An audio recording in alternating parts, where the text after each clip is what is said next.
with psychological warfare. The show becomes your whole life. You really forget that the rest of the world exists because they are blacking out the vans that you're in. They're keeping you in windowless rooms. You don't know what time it is. You don't know what day it is. There were people sleeping outside our doors to make sure we couldn't leave our suites. Withholding food from us, that was like the biggest thing for me, because when you're hangry, you have an attitude, there's that increased drama, which is what they want.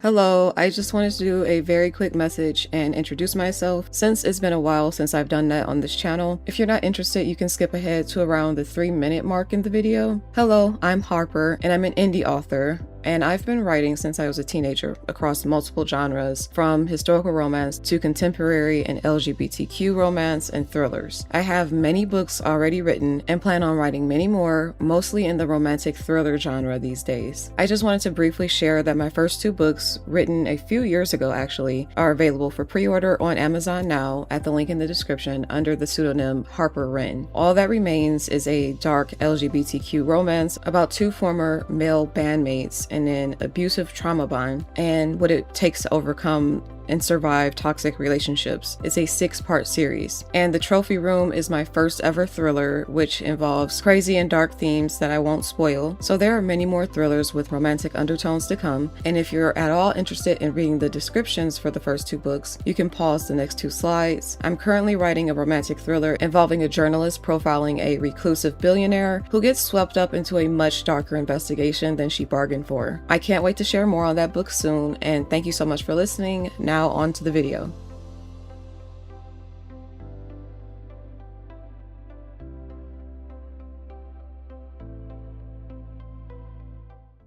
America's Next Top Model. Iconic, or is it beneath contempt and needs to be forgotten to the skeevy annals of reality TV history? This show presented itself as a safe space where girls representing a wide variety of beauty and ethnicities could find opportunities outside of the more restrictive, ultra-white, ultra-thin fashion industry and actually thrive. But in reality, its many casualties will tell you it proved to be a place where modeling dreams went to die, arguably to a degree that rivaled the very industry it was pretending to be an asylum for. It became known as a place where young women were stripped of their innocence, their hopes, their confidences, and were thoroughly exploited before being left destitute or aimless, or being put right back at square one in some cases. This show's formula broke the spirit of so many young hopefuls and left them with irreparable emotional damage, and at the same time damaged the self-esteem of millions of girls across the world like me, who looked like some of the contestants being torn down and rejected for superficial reasons. Vicariously, it left us feeling inadequate or unworthy after seeing models we related to on some level humiliated on a weekly basis, or seeing models we thought were immensely beautiful, meaning if they were being criticized, we didn't stand a chance. It's all so heinous, and yes, this was evident from the beginning. Contrary to Tyra's pathetic excuse-making, this is not something that only became visible in retrospect. Sure, it became clearer in retrospect, like most things do, but people voiced concerns contemporaneously, and at the time they were either dismissed or ignored.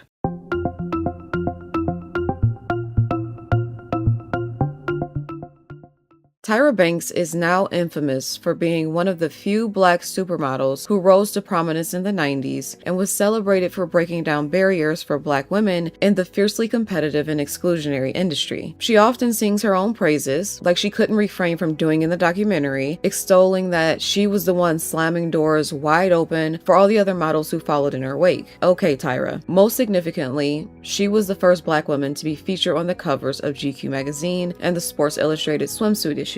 While she may have broken down barriers and opened doors, it's clear that this show undid a lot of that because she slammed a lot of doors for a lot of girls. Tyra Banks in the 90s was undeniably stunning and had an incredibly unique look with big striking eyes and a body to rival the gods that I'm sure opened many doors for her at the time. She got her start in the 80s when she began working at the age of 15, weathering rejections from modeling agencies because at the time the industry was predominantly white and fixated on a particularly rigid set of beauty standards. Despite the rejection early in her career. In the 90s, Tyra Banks became a name to be reckoned with when she began modeling for Victoria's Secret, became the face of CoverGirl Cosmetics, and walked the runway for many massive designers across the world. She was also predominantly featured in film and television, making her one of the modeling industry's top earners. She became known for features like The Fresh Prince of Bel-Air in 1993, Higher Learning in 1995, which had a very messed up ending. Then she also starred in Disney Channel's Life Size, I believe alongside Lindsay Lohan, in 2000, and eventually she had a role in Coyote Ugly, one of my favorite movies ever. And she went on to do a few other things as well. Tyra was a household name due to 90s and early 2000s entertainment, especially black households. In my household, when you thought supermodel, you thought Tyra Banks. No one else really came to mind. In the early 2000s, shortly before and after retiring from modeling in 2005, Tyra became known for two major media ventures, both her eponymous daytime talk show, where she gave her best Oprah Winfrey impersonation for 5 seasons, and also her notorious reality TV show, America's Next Top Model, also known as ANTM. It was basically like a Hunger Games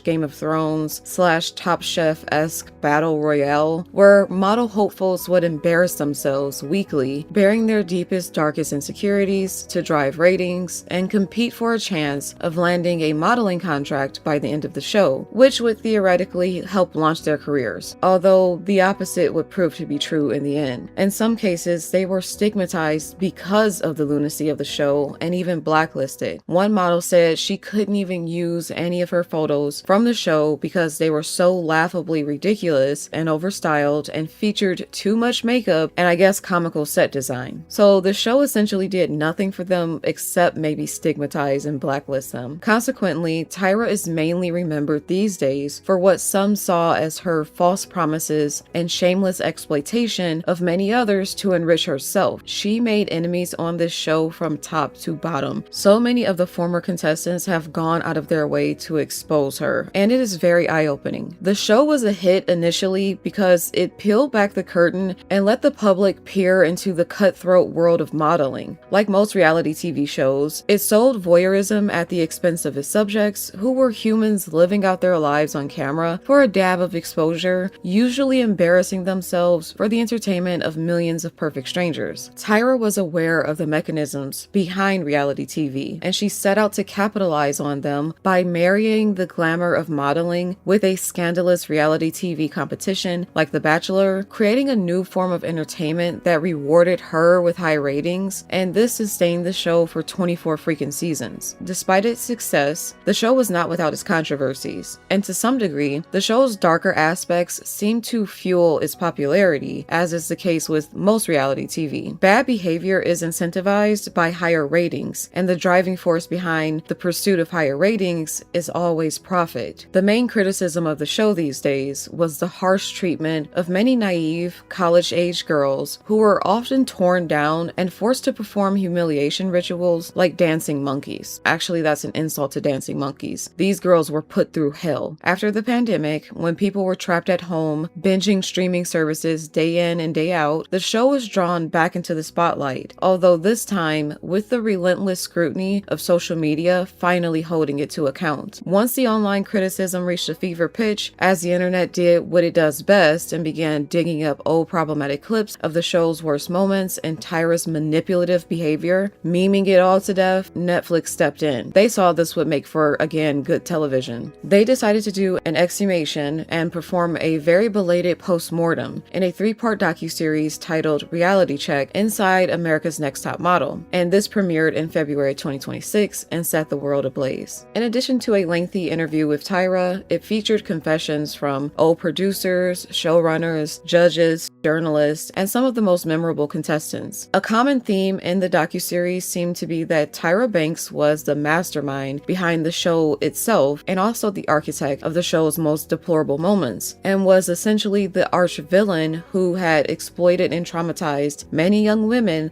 at their most vulnerable and trusting, and had fallen out with all of her close friends and colleagues from the show in real life. Here are my biggest takeaways from the show and documentary, and why it's all so disturbing to me, and why I feel Tyra is not the victim she's trying to make herself out to be in the defamation lawsuit that she launched after the docuseries was poorly received, at least where she was concerned.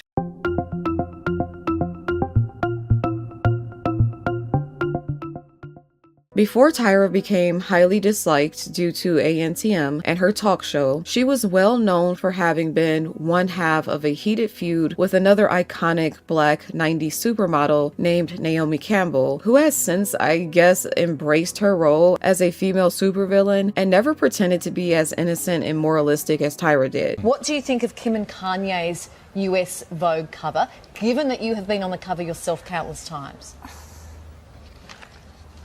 I do not want to comment. Why? Why? It seems Naomi Campbell and Rihanna unfollowed each other on Instagram. No social media pics or communication either. Is everything okay between the two of them? Everything's fine. Okay. Of course it's fine. What did you think about Nicki and Cardi's altercation at Fashion Week? You were at that party, right? No, it was called the Icon Party, but there were no icons there.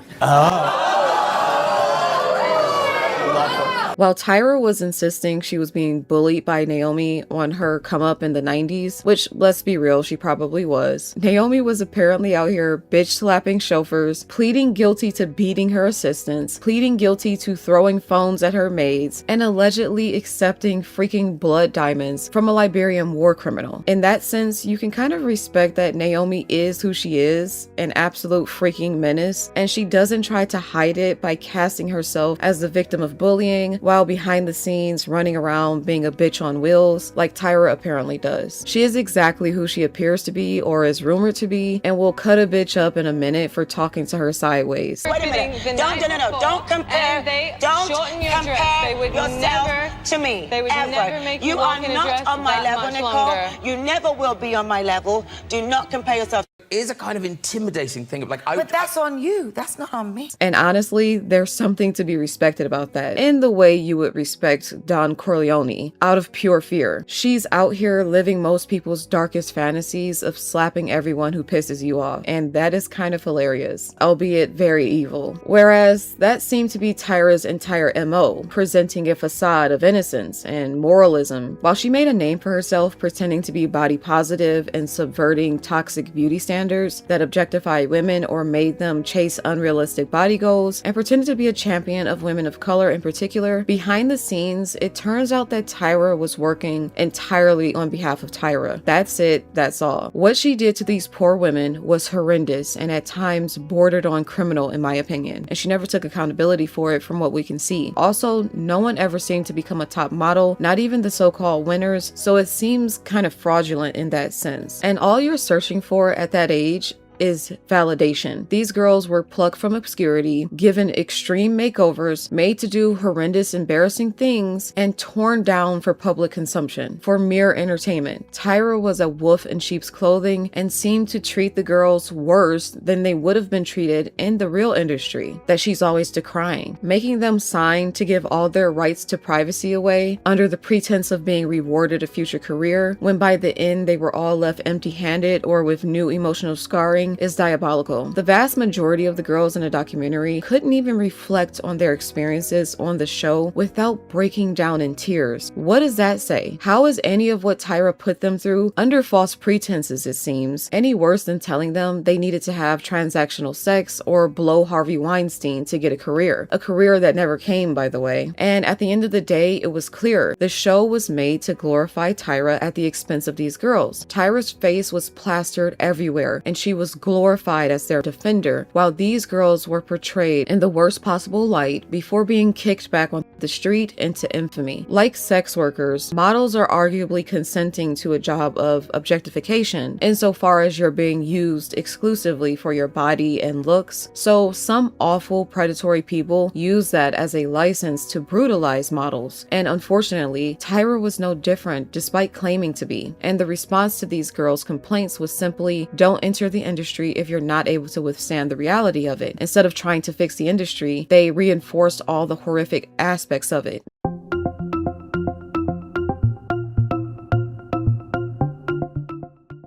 During Cycle 7's Water Nymph photo shoot, the contestants were required to pose while floating in a pool of extremely cold water while wearing flowing gowns and trying to look graceful for the camera, which is an impossibility. If you're trying to stay afloat and submerge into freezing cold water and having to constantly consciously pose with another model, it's impossible to get good shot. The shoot quickly became one of the most criticized moments in ANTM history because the conditions were physically intense. The models were freezing, struggling to stay comfortable, and had to continue posing despite the obvious cold. And at times during the shoot, Tyra is literally nitpicking and critiquing them over the tiniest things, like the furrows in their forehead and having soft hands. All the while, their lips are visibly trembling the entire time, and this absolute clown did nothing to help warm the water or ensure their comfort. Carrie D, who would later win Cycle 7, struggled the most. During the shoot, she expressed that she was extremely cold, but she continued trying to keep a straight face until production eventually let her exit the water. They literally had to pull her out because she had no strength and she was shaking uncontrollably and she was showing signs of hyperthermia. Why would it ever have to come to that? As if these photo shoots are that critical. And then, ironically, Carrie D was criticized for not being able to handle the physical demands of modeling, with Tyra Banks even telling her she needed to recognize her own limits and speak up sooner, as if it wasn't obvious that she was shuddering with cold while being told to keep posing. Many viewers criticized the response, arguing that Carrie D had already communicated that she was struggling and that the responsibility should not have been placed on her entirely. There just seems to be zero concern that went into ensuring these girls' comfort or well-being for these shoots. It's like the production team never heard of occupational safety. And it's clear to me they must have had each contestant sign waivers for personal injury, because my God, they were playing fast and loose with these girls' lives. There was also another contestant who passed out later on, and she eventually said, I believe in the documentary, that it was due to not eating, although on the show it was framed as her passing out because of a childhood fainting disorder, I guess. And in many cases, the girls on the show were not eating because they were being pressured to be unnaturally thin, because they were being picked apart after the photo shoots. They were told this is what the industry dictated. Even Tyra said the industry dictated this, so you need to be thin and watch your weight. They were also being overworked on these psychotic photo shoots, with some requiring crazy physical feats, and they were passing out and becoming ill and needing emergency attention. It's insane. This show should have never gotten to that level. The eventual winner of Cycle 6, I believe, was repeatedly pressured by judges to change her signature tooth gap. Tyra Banks told her that the gap was a distraction, and Danielle was basically pushed into having dental work done before the finale. Danielle later spoke about feeling conflicted because her gap was a part of her identity, and the moment is cited as an example of ANTM prioritizing a conventional beauty standard over individuality. Danielle expressed feeling especially betrayed by the pressure to repair her gap when in later seasons, Tyra and the other judges were fawning over another model's gap and even encouraged her to have surgery to open the gap wider, if you can believe it, which is so bonkers and just shows a lot of what they were doing was geared towards the deliberate infliction of emotional distress, in my opinion, or making the girls feel uncomfortable intentionally. It was next level cruel. Whatever the contestants wanted, the showrunners and Tyra seemed determined to do the exact opposite because they thought it made for good TV to coerce people and pressure them into uncomfortable situations, making them choose between a career and self-respect or personal agency. Another contestant underwent very extensive orthodontic surgery, which truly just looked so medieval and torturous and gross. This poor girl just had her mouth hacked to bits, and they filmed every bit of it, which is nauseating and unwatchable.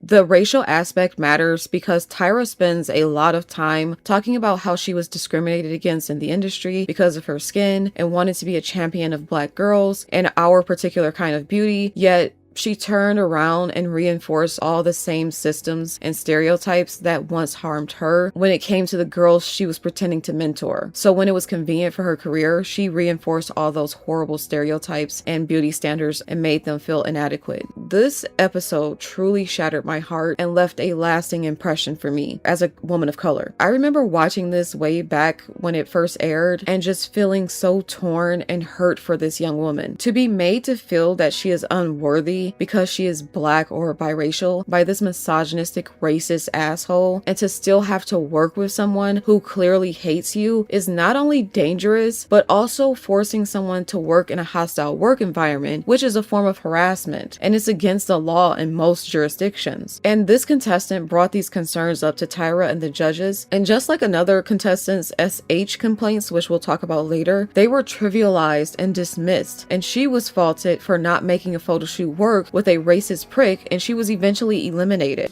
Pick a male model right now and get ready for an on-screen kiss debut with your new boo. I don't like it. We're almost done here. You what? You understand? No. You think, oh my god. Okay. I say, I don't like it. Good. Jada's partner, Nacho, tells Jada that he doesn't even like black girls. She's like, are you serious? Coincidien. El Nostres feels.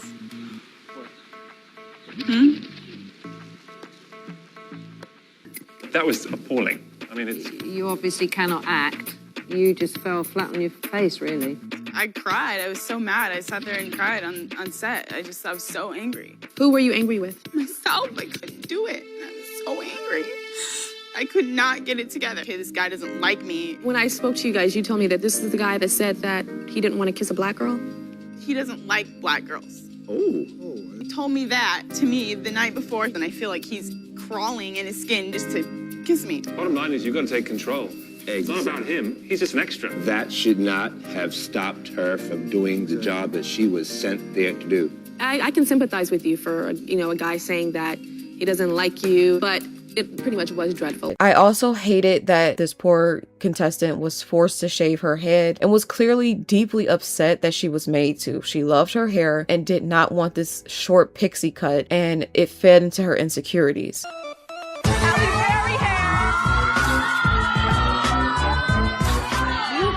This morning, you said you can cut my hair off. I don't care. Tyra thought Jada's strong jawline and handsome features would suit a different hairstyle. So she decided to give her a Halle Berry-inspired shortcut. I've never had that short hair. Sweetheart. You know it's not good. I'm scared. I'm scared I'm not going to be able to pull it off.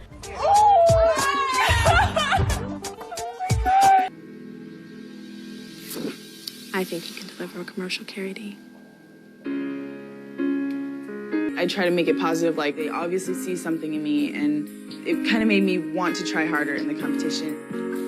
Being insecure with my hair and all that, it definitely took me a longer time than the other girls to develop all those characteristics that you need to be in this competition. People don't realize how traumatizing hair loss can truly be, and she is one of the many contestants made to completely shave her head, or damn near completely shave her head, to satisfy the capricious whims of strangers insisting they knew what was best for them. And there is nothing lower and more evil than treating a girl like some sort of project who needs to be saved, and then yelling at her and lecturing her in front of the entire production and in front of all the other models after you've already eliminated her. And it shows how superior Tyra felt, that she was above everyone and could demean and chastise everyone at will. Who the hell made her a moral authority that she's running around acting like she's moving mountains for these girls to give them opportunities in a career, when that simply was not the case? Not even for the winners. There were no real opportunities baked into this deal. Those girls who won still had to hustle, and none of them really became top models like the show suggested. Some of the most commercially successful models from the show were not even the winners who signed the so-called modeling contracts. Tyra was so utterly out of touch and self-important, it at times bordered on outright delusional. Seeing this young lady cry, specifically talking about how she was used and deceived by Tyra, certainly pulls at the heartstrings, because you can feel her anger and regret and frustration. She was promised everything and put herself through hell on that show, only to leave totally adrift and empty-handed. Seeing girls who never made it onto the show go on to have thriving careers, while she quickly faded into obscurity. Danielle was even told by Tyra at one point that she knew her opportunities would be limited because of the show. So essentially, Tyra lied to the contestants to get them to sign up for the show, and later continued to deceive them with with promises of a career while knowing their prospects were literally being killed by the very show she was promising would make them. Those are the sort of components that go into proving fraud, and it's too bad that the statute of limitations expired on this, because this smacks of deceptive practices and getting people to sign on to the show under false pretenses, which is against the law. Ebony being called ashy and then mocked because of her greasy hands made me flip my lid. She was made out to be the laughingstock of the entire house in a segment edited to be comical, when in truth, you could see how hurt she was by the other models who were considered normal, telling her to her face that her oily hands were leaving the house greasy. Then Tyra and the judges reinforced every harmful black stereotype about dark-skinned women, calling her harsh, aggressive, angry, difficult, telling her that she and her attitude was the problem. I could not stomach hearing her break down in tears because she hadn't thought about what she'd gone through on the show in so long, and it was the first time she was expressing to anyone how hurt she was by her treatment on the show. So it's clear she bottled it all up for many years for the sake of her pride, and it's just really god-awful. It sickens me beyond words. They brought her on there, tore her down in every capacity, removed all of her natural confidences, told her she was the problem, and then eliminated her the same day. My God, justice for Ebony. Kenya's treatment on this show was deplorable on so many levels. I'm shocked she made it in the competition as far as she did with the maltreatment she experienced. First, they cut together an entire segment focused entirely on fat shaming her. I really could not believe what I was watching. The way they cut together clips of her eating what she said was the same bagel and purposefully made it appear as though she was eating multiple bagels in the same sitting is so foul. The way they made her the topic of discussion in the confessionals for the other models and had them fat shaming her too behind her back to millions of viewers, by the way.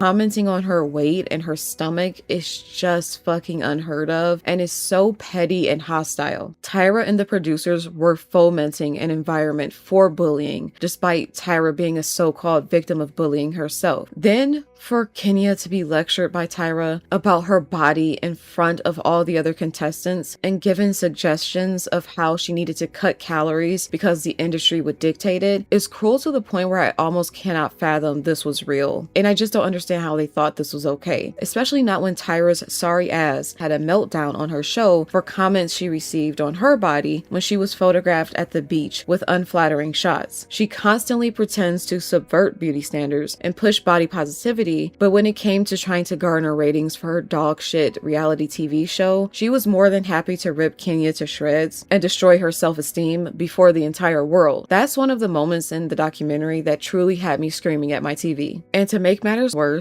Kenya was also very clearly subjected to sexual harassment on this disgusting show when she was made to take photos with a group of male models. As you can see, male models were consistently problematic, and one was making rather aggressive advances at her, and despite her turning him down multiple times, he kept on. Oh, you know, the very definition of harassment. Then during the photo shoot, he took advantage of his proximity to her by grabbing her in a sexual manner, rubbing himself against her and moaning. And what is so deplorable is that she stopped the shoot to complain about him, and they used the photo of him grabbing her inappropriately as the photo to judge, and then told her she didn't look comfortable and that the photo wasn't serving. This is textbook sexual harassment and was arguably SA, and the fact that this poor girl stopped the shoot and complained vocally to all on set and had her concerns dismissed and was told she was being unprofessional by J. Manuel's weak ass, and ended up crying while speaking to the cameras afterwards because she knew a line had been crossed and no one was listening to her. It boils my blood. The harassment is all on camera, and she was so clearly distressed during the shoot that she had to stop it. Yet the best Tyra's dumbass could come up with was that she had to deal with it and find a way to make him back off. That sort of response takes the cake for the stupidest, most tone-deaf fucking response imaginable. But I shouldn't be surprised, as that seemed to be the theme of the entire fucking show. Everything they did and everything they subjected these young women to was utterly tone-deaf, cruel, and moronic to the point of defying imagination. It gets worse. Shandy Sullivan's story became one of the most disturbing and controversial moments moments in ANTM's history. Shandy entered the competition as a shy Walgreens employee, someone who lacked confidence but was transforming throughout the competition. Her storyline focused heavily on her growth and her relationship with her boyfriend, Eric, back home, and her journey from an inexperienced model into a serious contender. The controversy occurred during the contestants' trip to Milan. After a night out, Shandy and the other contestants invited over some of the male models they had worked with that day, and a visibly drunk Shandy would end up in a hot tub with one of the models, basically making out with him, and was later filmed in bed with him. The next morning, she's shown looking utterly depleted and breaking down in tears while calling her boyfriend to confess what had happened the night before. The episode focused heavily on her guilt and her fear that she had ruined her relationship and the crazy emotional fallout, all of which was filmed in a grotesque, intrusive manner. The original 2004 episode framed what happened that night as a cheating scandal, but since Shandy was admittedly and visibly drunk, we all know you cannot give informed consent when you are inebriated. So what took place was in truth much darker than the show ever depicted, and it was made worse by the show's response and exploitation of that moment. Many years later, Shandy revisited the incident in the documentary and said that the way the show presented it did not reflect her experience. She would go on to say she had been drinking heavily, had not eaten properly, and was exhausted from filming, and she remembered only fragments of the night. She described being blacked out and feeling someone atop her and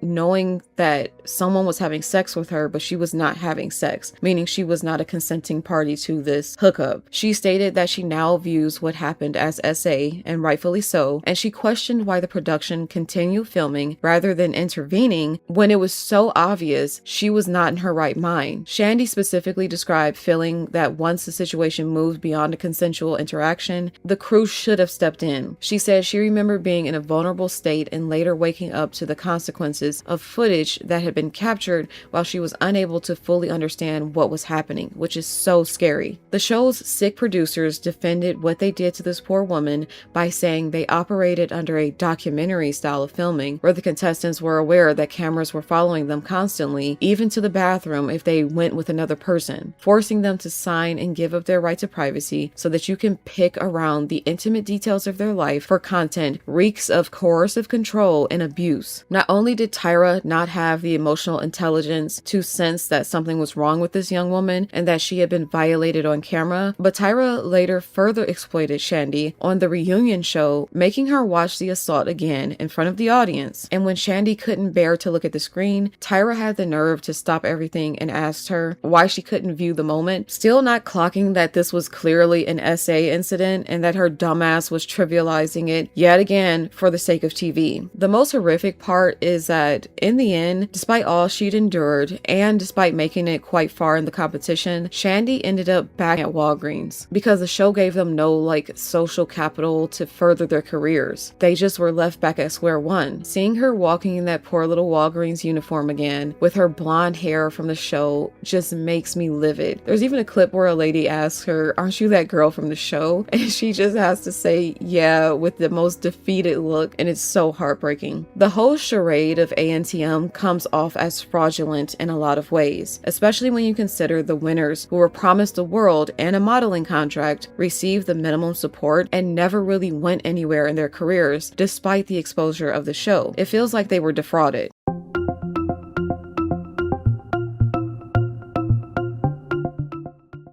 Reportedly, Tyra did not visit her close friend Miss J after his 2022 stroke. In her Netflix defamation lawsuit, she reportedly claimed that she didn't visit Miss J due to living in Australia at the time, but she apparently reached out to him and he pretty much ignored her texts for a while. There was also a time when Manuel had had enough of the deplorable behind-the-scenes antics and decided he wanted to leave the show, and when he emailed Tyra about it in advance, she only responded with 3 words: "I am disappointed." Tyra would then go on to shun Jay after he signed back on to later seasons due to coercion and a fear of being blacklisted in the industry. Jay recalled that Tyra would totally stonewall him off camera, refusing to utter a word whenever he tried to address her directly, but when the cameras were turned on, she would weirdly go back to behaving as though it was business as usual and they were still good friends. That is bona fide mean girl behavior. It's clear all the success of the show went straight to her head and she thought she could play God in the end. And and was on an epic power trip that led her to betray everyone who helped her to get where she was and contributed to the success of that show. The show would then reportedly fire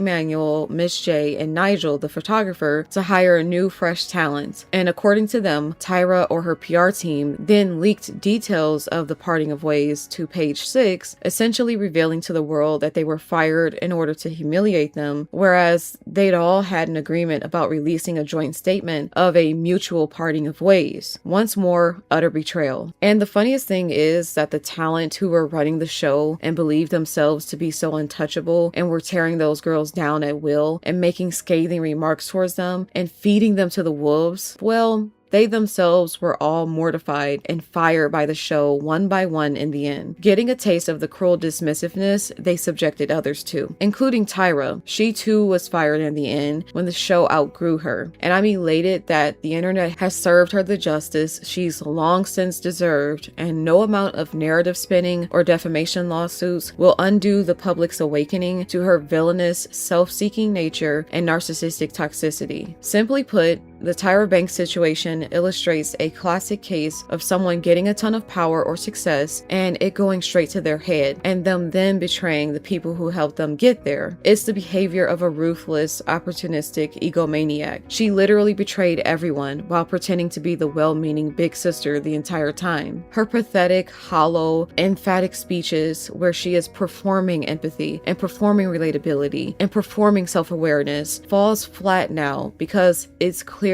that at heart she is a self-important elitist who loves the sound of her own voice and loves condescending to people, like she did in this very documentary. She couldn't even stop being condescending to the audience who criticized her while she was responding to their criticisms. No one was safe around her, and she tried to paint it in the documentary as though they operated by the principle that there were no sacred cows, but that's the justification she used while exploiting everyone involved on the show and then stepping on them in her race to the top and in her desperation to remain there. And the producers are equally as culpable. They cultivated the environment and the permission structure for her to behave as horrendously as she did because to them, ratings were everything. She's no longer special, she's no longer groundbreaking or iconic, she's just a typical narcissist who exploited people for personal gain. Same old story, same old playbook. A woman who perpetuated the very same harmful stereotypes and beauty imperatives she swore she was standing up to at the beginning of the show. By the end, she sold out to the very systems that marginalized and oppressed her because she saw it would be more beneficial for her career to perpetrate those wrongs onto others. For so long, she tried to present herself as a realist and the world's insight into a toxic industry that she was looking to subvert for the greater good, when in reality, she was just looking for a pedestal to place herself atop as she aged and her relevance began to wane. And like a true narcissist, after the show started getting slagged online and seen in a new light for how truly amoral their business practices were, Tyra signed up for this Netflix documentary to get control of the narrative and skew it in her favor. It's clear she wanted to use it as a vehicle to justify the show's worst moments and exonerate herself, but she failed to gain control of the narrative like she'd hoped. The truth was allowed to prevail, and the documentary was not edited in her favor, and she took accountability for almost nothing from what we can see, and consequently, that became the new narrative, that even when faced with the trauma and harm she caused so many, including her closest friends, she was still haughty and remorseless and blamed all the show's shortcomings on the producers or the Times, which she thinks absolves her of all personal responsibility. And now she's blaming the perception of the documentary on the editing of the documentary. She just cannot take accountability. At one point, Tyra even tried saying she was grateful to be called out on her shit, but instantly turned right around and flipped it back onto the public and warned them to expect to be called on their shit as well, equating the horrible things she did to relatable human mistakes that we all make, which is bullshit and utterly untrue.